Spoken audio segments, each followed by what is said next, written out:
ফয়সাল, তুই যে জুলাই আগস্টের সময় যে আন্দোলন ছিলি, মাঠে ছিলি, যে ভূমিকা ছিল, সেই আন্দোলনের অভিজ্ঞতা কিছু তুইলা ধর। আমি একটু জানতে চাই ভাই, কি কেমনে কিভাবে আন্দোলন হলো বা সরকার কিভাবে পতন করলি, কিভাবে মাস্টার প্ল্যান ছিল এই বিষয় নিয়ে।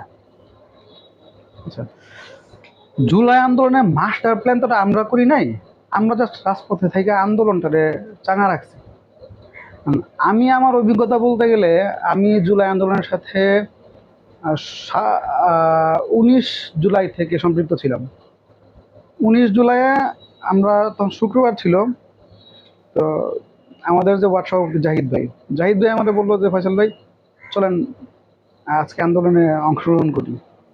তো ওই দিন আবার আমার শ্বশুর বাড়িতে আমার দাওয়াত ছিল। তাই বললাম ঠিক আছে ভাই, আমার তো শ্বশুর বাড়িতে দাওয়াত, আমি জুমার নামাজের পরে খাওয়া দাওয়া করে আপনি আমার ফোন দিন, আমি তাহলে বাসা থেকে বেরোয় যাবো। তো এরপরে কথা অনুযায়ী জাহিদ ভাই আমার ফোন দিল। জুমার পরে আমি খাওয়া দাওয়া করে বের হয়ে আমরা ডুয়েটের দিকে গেলাম। ডুয়েট থেকে শিবির হচ্ছে আন্দোলন করবে বা ছাত্র আন্দোলন করবে। তো ডুয়েটের সামনে যায় দেখি আসলে কিছু পোলাপান দাঁড়ায় আছে, হাতে লাঠি লাঠি, কোনো মিছিল মিটিং নেই। এরপরে আস্তে আস্তে যখন বাস স্ট্যান্ডের দিকে আসলাম তখন দেখলাম পোলাপানের মিছিল।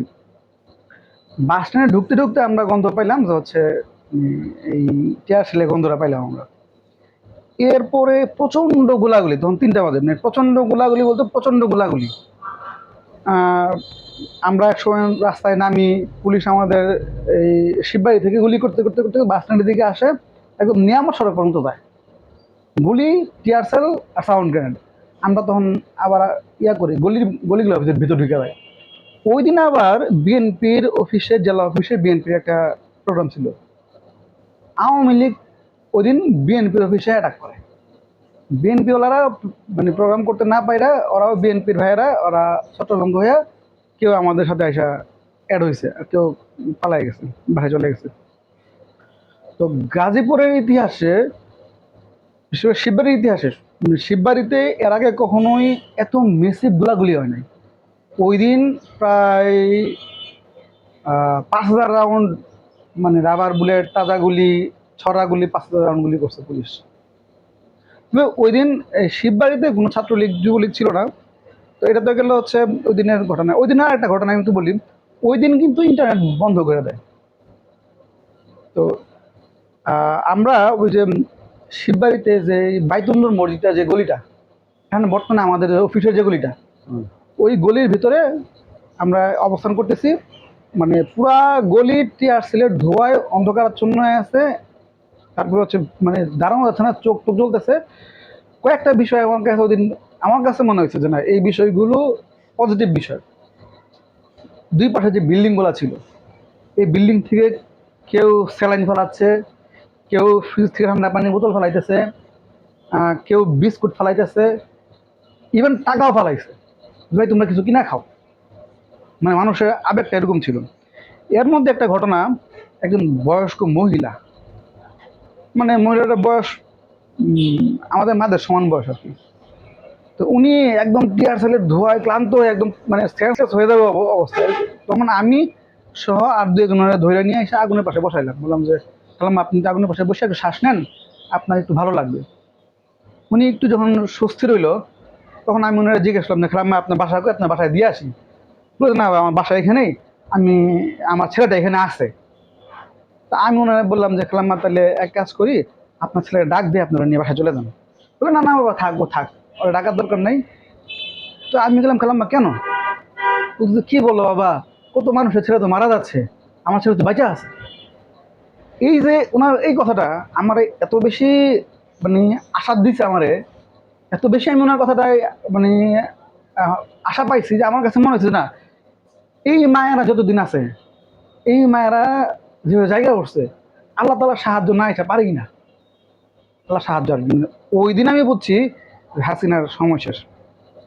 আগের দিন 18ই জুলাই, যেদিন হচ্ছে ইয়া হবে কি বলে লাস্ট মানে ইন্টারনেট ছিল, ওই দিনে আরেকটা ঘটনা আমার খুব বেশি আবেগাপ্রত করছে। রাত্রেবেলা ভিডিও দেখতেছি, দেখি একটা ছেলে মারা গেছে ঢাকা মেডিকেল কলেজের মর্গে। ওই ছেলেটারে কার যে মা এটা আমি ঠিক জানি না, নামটা আমি বুঝতে পারিনি, শুধু ভিডিওটা এরকম ছিল। এটা ভিডিওটা অনেকেই হয়তো দেখছেন আপনারা। যে মাটা ছেলেটা লাস্টের বুকের সাথে জড়াইয়া ধরে চিৎকার করে বলতেছে যে আমি দুঃখ পাইনি, আজ আমি গর্বিত যে আমার ছেলে এক ডাইনির বিরুদ্ধে সংগ্রাম করতে যে শহীদ হয়েছে। তখন আমার কাছে মনে হয়েছে যে না, এইবার হাসিনার অস্তিত্ব নেই, এইবার আমাদের মায়েরা মানে ছেলেদের কোরবানি করতে শিখে গেছে। তখন আমি কনফার্ম হয়েছি যে না, এবার হাসিনা টিকবে না। তো এটা হচ্ছে আমার জুলাইয়ের এই প্রথম দিককার যে আমার অভিজ্ঞতা, সেই অভিজ্ঞতা। যাক, এই যে ধরো কেটে দিচ্ছ, অনেক বেদনার দেও যা ভাষা বলা যাবে না। আমরা চাই না বাংলাদেশে এর থেকে শিক্ষা নিক, যারা শিক্ষা নিক যে পুরানো যে সরকার যেভাবে দেশ চালাইছিল এবং কী কারণে দেশকে তারা এভাবে আগ্রাসন করছে, ক্ষমতার লোভের কারণে এভাবে ছাত্রদেরকে এভাবে নিরীহ লোকের উপর অত্যাচার জুলুম হত্যা করছে। আমরা চাই না কোনো সরকার সামনে যারা আসবে তারা আমরা চাই না। এর থেকে আমাদের শিক্ষা দিতে হবে। আসুন সবাই মিলে দেশ কীভাবে সুন্দর হয়ে চালানো যায় আমরা দেশের জন্য করব, আমাদের নিজের স্বার্থ না। আমরা যদি দেশের স্বার্থ চিন্তা করব তখন আমরা দুর্নীতিবাজ, মাদক, চাঁদাবাজি, অন্যায়, যেখানে যে অন্যায় হবে ওখানে আমরা কথা বলতে সাহস পাবো। আর যখন আমার নিজের স্বার্থ দেখবো, আমি বাড়ি করব, গাড়ি করব, দুর্নীতি করে, চাঁদাবাজি করে, কেমনি আমি বাংলাদেশে বাড়ি করবো, বাইরের দেশে বাড়ি করবো, তখন আমার চিন্তা ভাবনা থাকবে, তখন আমি দেশের জন্য ভালোবাসতে পারবো না। তখন আমার দ্বারা ওই একটা মানুষ অন্যায় করতেছে, তখন আমার সেটা অন্যায় হবে না, লিগেল হবে, তখন আমি আর প্রতিবাদ করতে পারবো না।